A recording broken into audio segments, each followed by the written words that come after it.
Morning, नमस्कार मंडळी. मी तुमची होस्ट शिवानी आणि आज आपण पुन्हा भेटतोय एका नवीन ब्लॉगमध्ये आणि निघालो आहोत एक नवीन शहर एक्सप्लोअर करायला.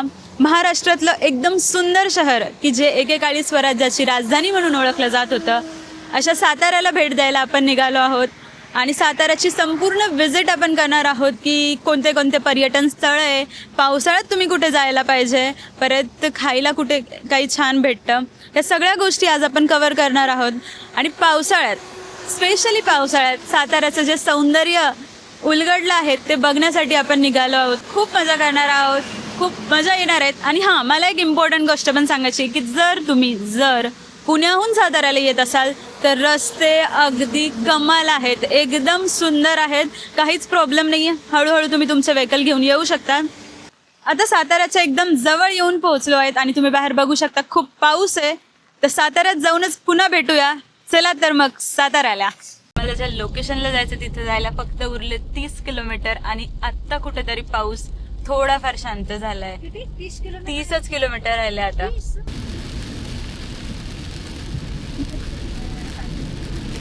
तर साताऱ्यात पोहोचलो आता मित्रांनो आपण. आणि शहरात आल्या आल्या पहिलाच म्हणजे लगेच आपल्याला एक नटराज मंदिर लागतं, तर ते आपण पहिले एक्सप्लोअर करूयात. चला चलो. काहीच पाऊस नाहीये जास्त, थोडा थोडा आहे.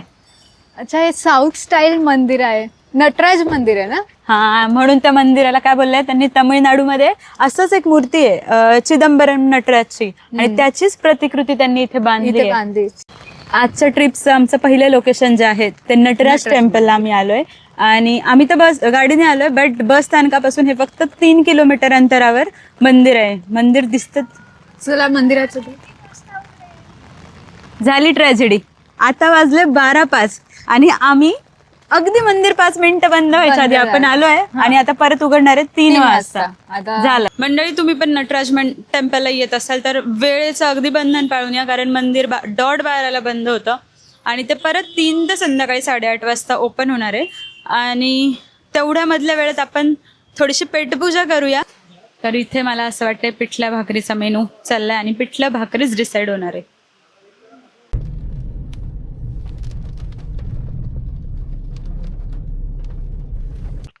तर पेटपूजा करून आणि मी माझा असा जोकरचा अवतार घेऊन आम्ही आमच्या नेक्स्ट लोकेशनला आलो आहोत. आणि नेक्स्ट लोकेशन म्हणजे अजिंक्यतारा फोर्टला.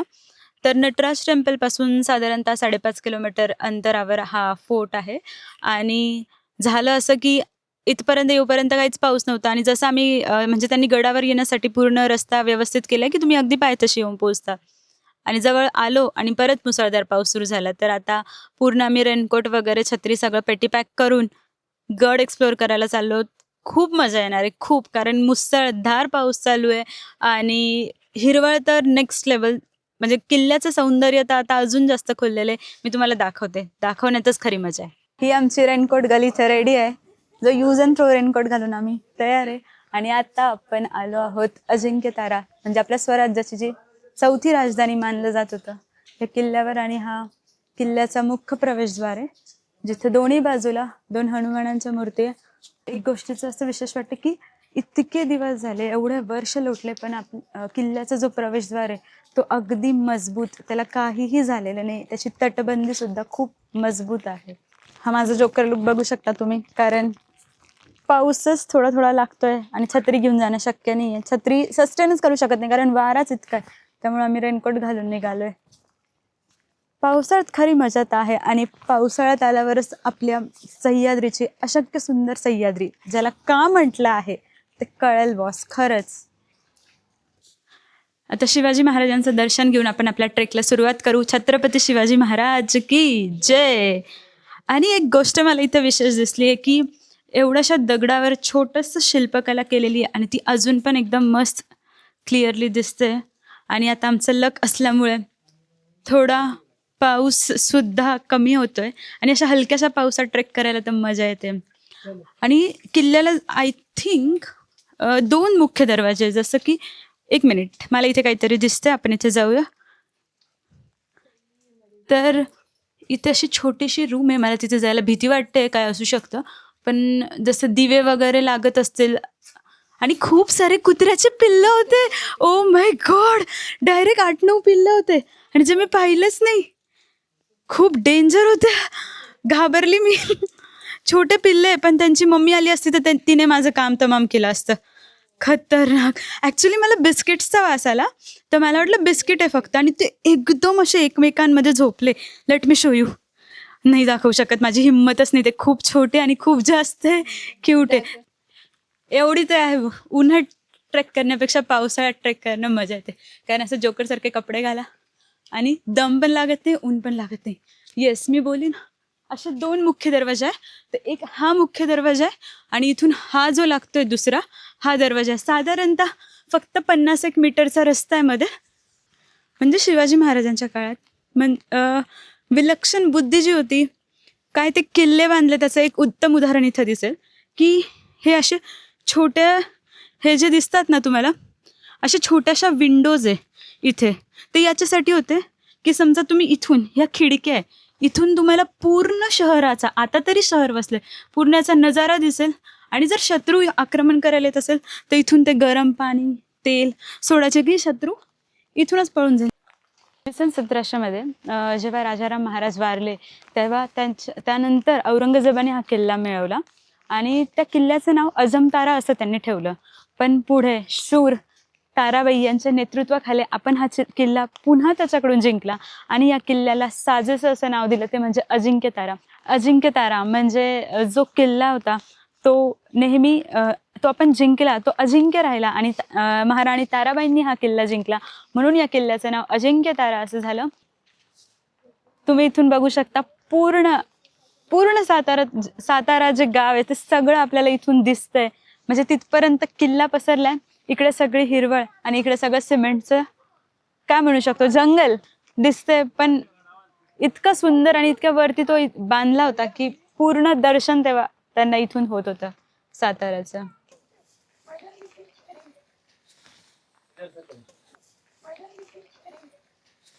हा जो किल्ला आहे याचं भरपूर असं डागडुजीकरण झालेलं आहे. पुनर्बांधणी व्यवस्थितरित्या बऱ्यापैकी केली, की जसं खाली बघू शकता पायवाट त्यांनी बांधली आहे जाण्यासाठी. परत इलेक्ट्रिकचे पोल आहे, जर समजा रात्री वगैरे आलो तर लाईट्स वगैरे प्रॉपर आहे. असं बरंच डागडुजीचं काम केलं आहे, आणि असं प्रत्येक किल्ल्याचं केलं पाहिजे, कारण ही आपला इतिहास आहे जो आपण सगळ्यांनी जपलाच पाहिजे. किल्ल्याच्या अगदी मधोमध सेंटरला महादेवांचं मंदिर आहे. छोटी महादेवांची सुंदर मूर्ती आहे, आणि महादेवांच्या मंदिराच्या मागेच त्यांनी एक मोठं असं हनुमान मंदिर बांधलंय, जे खूप प्रशस्त आणि सुंदर आहे. तर हे इथे तुम्हाला दिसतंय ते चुनाचा घाणा आहे, जो आपण मागच्या व्लॉगमध्ये रायगड किल्ल्यावर पण बघितला होता. तर बेसिकली याचं म्हणजे काम असं आहे की जेव्हा पुरातन काळामध्ये जेव्हा ह्या किल्ले बांधले, तेव्हा 2 दगडांच्या मध्ये काय भरलं जायचं, तर सिमेंटऐवजी तिथे चुना भरला जायचा, चुना आणि गुळाचं मिश्रण करून. तर ते मिश्रण ह्या पद्धतीने इथे मिक्स केलं जायचं. म्हणजे ते चुन्याचं मिश्रण इतकं काही घट्ट राहायचं की त्याच्यामुळे आज पण इतके वर्ष ओलांडून गेले, पण किल्ले मात्र मजबूत आहे. आणि कदाचित इंग्रज आले नसते, काही झालं नसतं, त्या सगळ्यात सुंदर जे काही असतं, जे पुरातन काळातलं होते, ते फक्त किल्ले होते, जाणून घेता आली असती. खरं आहे ते. आणि या प्रत्येक लाईट पोलवर त्यांनी आपली स्वराज्याची राजमुद्रा आहे त्याची पण छबी पण लावली आहे, आणि सोबत एक ढाल आणि 2 तलवार असं त्याचं एम्बॉसिंग वगैरे केलं, सिम्बॉल एकदम मस्त दिसतं ते. गो, हा आमचा पॉकेट रेनकोट जो तो किती सस्टेन करणार आहे माहिती नाही. माहिती आहे, हा म्हणजे माहिती आहे का तो, फाटला जाणार पूर्णपणे, म्हणजे वन टाइम पण यूज होत नाहीये त्याचा. नाहीये तो यूज. आणि इथे खूप सारे झाडं दिसतात, आणि मला असं वाटतं काही काही सीताफळचे झाड आहे. आपण आईंना विचारू, आई सीताफळचे झाडं कोणते इथे दिसत आहे का? सीताफळ हे कोणतं झाड आहे? हे सीताफळच आहे ना. हा आमचा अनदर पॉकेट रेनकोट, जो खूपच थोडा थोडा सस्टेन करतोय. काय नवरात्रोत्सव मंडळ सातारा किल्ले अजिंक्यतारा श्री मंगळा देवी. आणि इथे आपल्याला दिसतंय महाराजांच्या प्रतिभेपलीकडे जाऊन स्वतःच्या कर्तृत्वाचा केविलवाणा ठसा उमटवण्याचा प्रयत्न इथे काही निलेश, भास्कर, योगेश यांनी केलेला दिसतोय. वाईट. मी अजून एक गोष्ट ऑब्झर्व केली इथे किल्ल्यांना. तुम्ही हे बघितलं का, हे प्रत्येक ठिकाणी असं लोखंडी लावलेलं आहे. तर मला ॲक्च्युली माहिती नाही आहे काय, पण जसं थोडी माहिती मिळाली त्यानुसार की जे जनावरं होते किंवा घोडे त्यांना बांधण्यासाठी जे दावण म्हटलं जातं, तर ते इथं होतं. कारण इथे ही राज सदर आहे. म्हणजे मंगळाई मंदिरपासून पुढे आलं का इथून भव्य दिव्य अशी राज सदर होती का, जी आता ती तोडली गेली आहे आणि तिचा आता फक्त इतकाच पार्ट राहिला आहे. आणि त्याच्याच अवतीभोवती असं हे लोखंडी रॉड्स म्हणजे त्यांनी दावण बनवलेलं आहे आय गेस.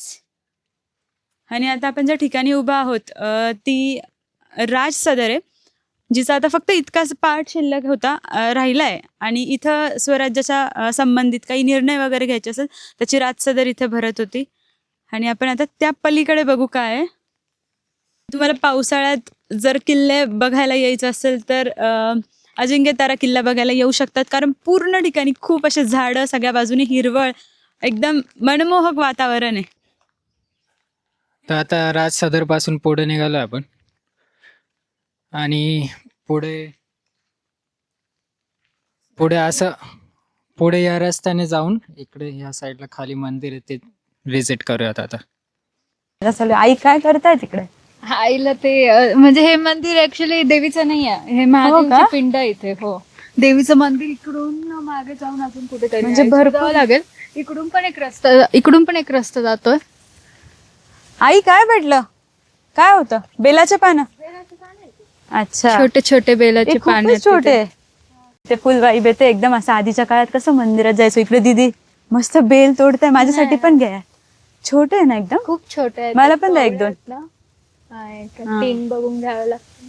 हा, 3 बघावे लागतील ना, छोटे छोटे. सौराष्ट्र सोमनाथच्च श्रीशैले मल्लिकार्जुन उज्जयिनी महाकाल ओंकार मल्लेश्वरम परळ्या वैजनाथच्च डाकिन्याभिमाशंकरम सेतुबद्धे तु रामेश नागेश दारुकावने वारण्यशा तु ईश्वेश त्र्यंबके गौतमी तटी हिमालया तु केदार कृष्णेश तु शिवालये एतानि ज्योतिर्लिंगानि सायं प्राप्त पठेनर सप्त जन्म कृत पाप स्मरेण विनयष्यति. ओम श्री सांब सदा शिवार्पणमस्तु. कर्पूर गौरम करुणावतारम संसार सार भुजगेंद्रहारम सदा वसंतम हृदयावृंद भवानी सहितम नमामि. नवीन पिंड आहे आणि नंदी मला खूप आवडतं, एकदम छोटूसा. मस्त. आणि ते हे पाहिलं का, जसं पाणी कोणी वाहील ना, हा, जलधारा हा, पाणी जायला पाणी जाण्यासाठी. पाणी जाण्यासाठी हे असे मंदिर छान वाटतं, छोटे छोटे, मस्त पैकी. एकदम बेस्ट नजारा आहे समोर. पूर्ण पूर्ण सातारा शहर दिसतंय, पूर्ण. तिकडे हा, तिकडे गोल्डन कलरचं काही आहे, सगळंच दिसतंय. असे दोन्ही बाजूचे रस्ते, खूपच सुंदर. आणि एक एकदम मस्त कलरचं झाड पण दिसतंय. हे कोणतं असेल? हे कलरफुल आहे नाही का, म्हणजे त्याचे काही पानं रेड आहे, काही पानं ग्रीन आहे. असं मस्त दिसायला लुक. एकदम मस्त बॉर्डर लाईन तयार झाली. इकडे सगळी ग्रीन, इकडे सगळे सिमेंटचे बिल्डिंग. आणि ऐका, इथं मला एक काहीतरी झाड दिसलंय, फुल काटेरी. ते कोणतं झाड आहे आई? साबरबोंडीचं झाड आहे, त्याला बघ लाल बोंड आले वरती. हा, छोटा वेल असतो का तो? नाही बोंडी झाडच आहे ना? साबर बेल काटेरी साबर आहे. आणि निवडुंग काय? ते बी साबरच असते, त्याला निवडुंग म्हणतात. जाऊया. बाबो, खतरनाक वारा, खतरनाक. अशी कॅप, आमची कॅप उडाली आमच्या.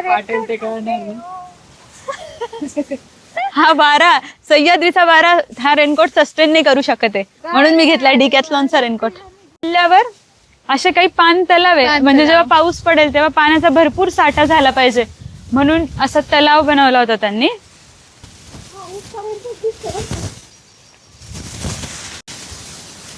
घरातून निघताना काय विचार केला होता, स्ट्रेटनिंग बिटनिंग करून जाईल, पण फुल हवेली सगळी बँड वाजवली. पण ठीक आहे, अभि पाऊस वारा खूप जास्त सुटला. वारा चालेल यार, थोडासा पाऊस थांबला पाहिजे, कारण आता थंडी वाजायला लागली खतरनाक.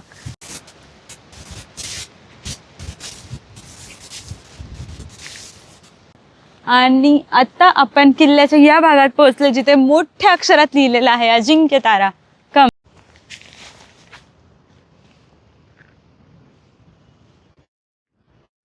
तर माझ्याकडे ड्रोन असता तर मी असं तिथे ड्रोन ठेवून अजिंक्यतारा रेकॉर्ड केला असता. आणि अजिंक्यतारा बोर्डच्या मागेच किल्ल्यावर वरती आल्यावर खूप सुंदर असं देवीचं मंदिर आहे. आणि जसं एंट्री केल्यावरच असं छोटंसं तुळशी वृंदावन त्यांनी बनवलं आहे. तुळशी वृंदावनच्या अगदी समोर होम हवन, कदाचित असं नवरात्रात खूप मोठा नवरात्रोत्सव इथे होत असेल, भरपूर जण येत असतील म्हणून. मंदिर तसं बऱ्यापैकी मोठं बांधलं आहे आणि मंदिराच्या चारही बाजूंनी दगडांवर लाल वारली पेंटिंग्स केल्या आहे. आणि आत्ता सध्या पावसाळ्यामुळे खूप गर्दी नसावी म्हणून मंदिर लॉक आहे, पण तुम्ही बघू शकतात मंदिरात छोटीशी लाईट आणि त्याच्यात देवी आणि तिला हिरवं वस्त्र घातलेलं, खूप सुंदर तिचं रूप खुलून दिसतंय.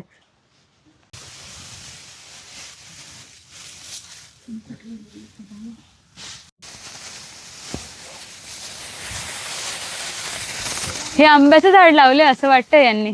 वाव, याचं तर जतन केलंच गेलं पाहिजे. आंबे यायला मला असं वाटलं 6 वर्ष लागतील. राजा आहे बाबा तू, राजा. ती चिटकून गेली होती बेकार. मग काय झालं दिसतोय? छत्री येते. कोणाची दुरावस्था झालेली छत्री आणि तो दिसतोय मकडी का जाला. स्पायडरमॅन बनून जाशील तू. नको, स्पायडर वुमन बनायचं. आणि हा दुसरा पान तलाव गडावरचा. असे टोटल 4 पान तलाव आहे तिथे. काय म्हणणं आहे, या वडांच्या झाडाच्या इथं जर रात्री आलं तर डरावणं आहे बाबा. मला लहानपणापासून त्याची भीतीच वाटते म्हणून. अजून पण यांचं डागडुजीचं काम चालू आहे. पण एक आवडलं यार, एकदम प्लेन सिमेंटचा असा रस्ता बनवण्यापेक्षा त्यांनी मस्त तेच लुक मेंटेन करण्यासाठी असा दगडांपासून बनवलंय. पाऊस परत सुरू झालाय. हे काय माहिती. हे नाणी टंकसाळे, म्हणजे जसं आपल्या इकडे कसं प्रेस आहे नोटांचं कॉईन्सचं, तसं आहे की आधी तांब्याची सोन्याची कॉईन राहायचे ना त्याच्यावर आपल्या, तर इथे नाणी तयार केली जायची. त्याला नाणी टंकसाळ बोलतात. नाही टंकसाळ का, इथे छापले जायचे ते नाणी. थांब. दणकन दिशी लागली. बापरे. आता ही विहीर आहे का प्रिझन आहे त्या काळातलं, कुणास ठाऊक. मला नाही वाटत विहीर असेल. किंवा धान्य साठा असू शकतो. पूर्ण जादूचा अवतार करून पूर्ण किल्ला कव्हर केलाय. आणि इथे याचा प्लॅन करत असेल तर काही गोष्टी आहे त्या आवर्जून बघायला मी सांगेल, की जसं मुख्य दरवाजा, 2 मुख्य दरवाजे, जशी तटबंदी अजून पण शाबूत आहे. देन वरती आल्यावर हनुमान मंदिर, एक शिव मंदिर, परत पुढे सरळ चालत गेल्यावर एक मंगळाई देवीचं मंदिर आहे, पाण्याचे साठे आणि 2 असे टॉवर्स आणि झाडं तर असंख्य सुंदर. खूप वेगवेगळ्या पद्धतीचे प्रकारचे जे आपल्याला माहीत पण नाही तितके झाड आहे. तर ह्या बेसिकली इतक्या गोष्टी तुम्ही कव्हर करू शकता. आणि अजिंक्य ताराचा विशाल असा बोर्ड, आणि असा बोर्ड की जिथून तुम्हाला पूर्ण सातारा शहर तुम्ही बघू शकता. तो अविस्मरणीय देखावा. आणि ते आहे दूरदर्शन, ते 2 टॉवर्स. हा आहे नंबर 1 आणि हा आहे नंबर 2. तर अशी ही आपली अजिंक्य ताऱ्याचा सुंदर किल्ला तुम्हाला कसा वाटला मला कमेंटमध्ये नक्की सांगा. हा ब्लॉग आवडला असेल तर लाईक करा, चॅनलला सबस्क्राईब करा. 4 भिंती. अजिंक्य तारा किल्ला बघितल्यावर तिथून 2 किलोमीटर तेवढ्या अंतरावर 4 भिंती आहे. छोटंसंच ट्रेक आहे, अगदी 15 पायऱ्यांचं. रात्रीचा इथून नजारा हा खूप सुंदर अप्रतिम दिसतो, कारण जसं इथून बघू शकते सभोवताली सगळ्या बाजूने सिटी आहे आणि त्या सिटीचे जेव्हा लाईट्स लागतील तेव्हा इथून ते दृश्य बघण्याचा नजाराच खूप सुंदर असणार आहे. ह्या ज्या समोर 4 भिंती आहे याच्याचमुळं ही जागा प्रसिद्ध आहे. आणि मध्ये जो विजय स्तंभ आहे, जसा वरती अशी ज्वाला आहे थोडी, तो म्हणजे महाराणी लक्ष्मीबाई त्यांच्या बलिदानासाठी, त्यांच्या शौर्यासाठी अर्पण केलेलं होतं. आता आपण ज्या ठिकाणी आलो आहोत ती साताऱ्यातली खूप छान जागा आहे, म्हणजे 4 भिंती ज्याला बोललं जातं. अजिंक्य तारा किल्ल्याच्या अगदी समोरच जवळच ही जागा आहे. आणि माझ्या मागे ज्या 4 भिंती दिसत आहे यासाठी ही जागा प्रसिद्ध आहे. कारण इसवी सन 1830मध्ये छत्रपती प्रतापसिंह महाराज यांनी ही जागा बांधली होती. कारण राजघराण्यातल्या स्त्रिया होत्या, त्यांना विजयादशमीच्या दिवशी जेव्हा महाराजांचं आगमन इथे होत होतं तेव्हा त्यांना तो सोहळा अनुभवता आला पाहिजे म्हणून खरं तर ह्या बांधल्या गेल्या होतात. आणि याचं वैशिष्ट्य असं आहे की जेव्हा तुम्ही इथे उभं राहाल तेव्हा तुम्हाला इथून पूर्ण साताऱ्याचं दर्शन होईल, पूर्ण सातारा शहर याही इकडे पण. आणि म्हणून याला नजर बंगला असंही म्हणत होते की पूर्ण शहरावर नजर ठेवता येते. खरं तर अशी 4 भिंतींसारखी जागा प्रत्येक शहरात असावी, जिथे आपल्याला आपलं शहर आपल्या डोळ्यांनी पूर्णपणे बघता येईल. किती सुंदर गोष्ट आहे ना.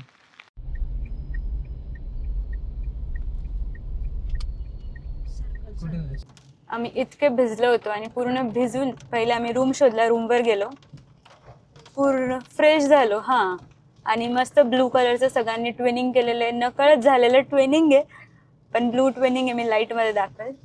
आणि म्हटलं 1 तास पाऊस नव्हता तर आपण निघू, आणि जसं बाहेर निघालो परत मुसळधार पाऊस सुरू झालाय. आणि आता आज तर संकष्टी चतुर्थी म्हणून आम्ही गणपती बाप्पाचं दर्शन घ्यायला चाललोय. तर आज आपण साताऱ्यातले ढोला गणपती बाप्पा मंदिरात आम्ही चाललोय. हा सातारा चौकातला सेंटर पॉइंट आहे, जिथं राजपथ रोड, छत्रपती शिवाजी महाराजांची मूर्ती. आणि ढोला गणपती परिसरात आता आपण आलोय आणि एका छोट्याशा गल्लीत शांत ठिकाणी हे मंदिर स्थित आहे. हां, एक्झॅक्ट मागे मंदिर आहे, तर तिथे जाऊन आपण दर्शन करू. आज थोडीशी गर्दी असेल चतुर्थीमुळे. एकदम सुंदर आहे, सगळ्या बाजूने शांतता आहे, दोन्ही बाजूने वेली, आणि इकडून अशी एंट्रन्स आहे मंदिराची. अशा 10-15 पायऱ्या आणि वरती बाप्पाचं मंदिर.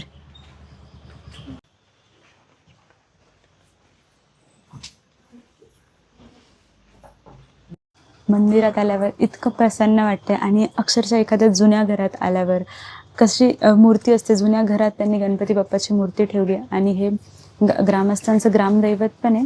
आणि मंदिराचं वैशिष्ट्य म्हणजे एका अखंड दगडामध्ये गणपतीची मूर्ती त्यांनी कोरलेली आहे. तर खूप सुंदर अशी मूर्ती. तुम्ही कधी साताऱ्याला तर नक्की दर्शन करायला जरूर या.